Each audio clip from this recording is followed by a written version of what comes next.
जे कनिष्ठ सचिव जे कि 55 वर्ष रु कम हेबे बेसी रुबाब देखौचंती से दलर नेता मानकू जहाकू टिकेट देइचंती तांकू तू ता रेरा रे बिजू पटनायक भली कथार्ता करंती सी भद्र व्यक्तिंकर शासन चली वर्तमान पर्यंत 26,000 कोटी टंका डीएमएफ संगृहित होईची। प्रधानमंत्री गत काली अनुगुल नालकोनगर पेंडाल रे कहिले आ मु साहाजी निकट रे कृतज्ञ जे साहाजी आज मुह खोलिकी से कथा कहिचंती। वर्ष वर्ष धरी आमे ए प्रसंग को आम लेवल रे उठेकरी आंदोलनात्मक पदक्षेप भी अनेक थर नहींचु। धारणा स्लोगान आंदोलन आमे सब करिथिलु किंतु कहीं कर्णपात करू नथिले। एबे प्रधानमंत्री एवं गृहमंत्री कहिबा परे मोर पूर्ण विश्वास होउची जे ओडिशार जनसाधारण से कथा को विचार को नेबे एवं ये जो लुंठनकारी लुटेरा सरकार 24-25 वर्षर सरकार को निश्चित भाव में गादीच्युत करेंगे आड़शा चेर बदली हम। जो माने एक्स एमपी एक्स एमएलए बा अन्य प्रकार नेता तांको कथा ये सरकार कर्णपात करिवार प्रश्न उठे नाही।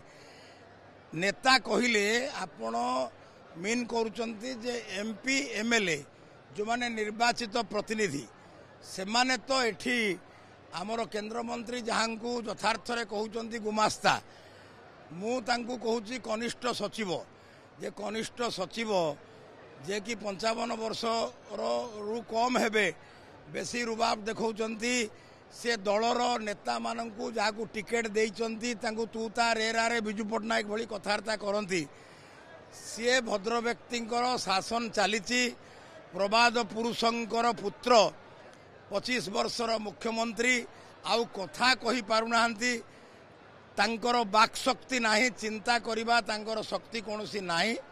तेणु ये जो प्रकार ए डिविजन रे आम डिविजन रे अनुगुल जिल्ला रे ढेंकानाल जिल्ला रे बा केउंझर जिल्ला रे हजार हजार कोटी टंकार डीएमएफ सुंदरगढ़ रे आउरी अधिका।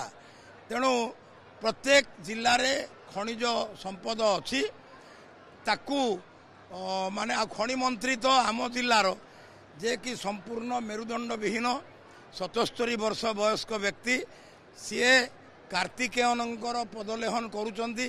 काहींकी कार्तिकेयन को एते भय करुचंती मु चिंता करि पारुनी। संपूर्ण भाव रे केवल डीएमएफ नुहे आज साहाजी कहिचंती प्रधानमंत्री कहिले आम नेतृत्व निकट रे मु कृतज्ञता व्यक्त करुची।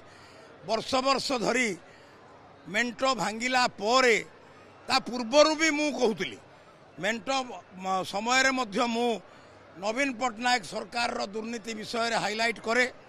पार्लियामेंट रे राज्यसभा रे मध्य नवीन पटनायक दुर्नीति विरुद्ध रे मु उपस्थापन करूथली।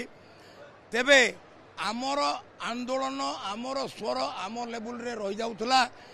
वर्तमान केवल डीएमएफ नुहे सबु क्षेत्र रे दुर्नीति आपण एठी तामिली ठिकादार सबुठू बेसी तापरे तेलुगु केरली ठिकादार पाइबे ओडिशार अन्य राज्यर ठिकादार पाइबे। आमर गरीब युवक युवती माने कर्म नियुक्ति तो पाउनाहांती जो माने आज एमपी एमएलए टिकेट पाइचंती ढेंकानाल जिल्ला रे। अरे अनुगुल रे जिलापाल घर पाखरे जो लाइट लगा जाए ताकू केंद्र मंत्री धर्मेंद्र प्रधान अनेक थर सभा समिति रे व्यंग विद्रूप करी कहिचंती। मु भी निजे स्वयं साक्षी अच्छी विभिन्न प्रकार रो भोग विलास रे लगेइचंती। एमपी एमएलए जो लैंड अच्छी लोकल एरिया डेवलपमेंट फंड ताठू आहुरी कदर्य ढंग रे व्यवहार करिचंती।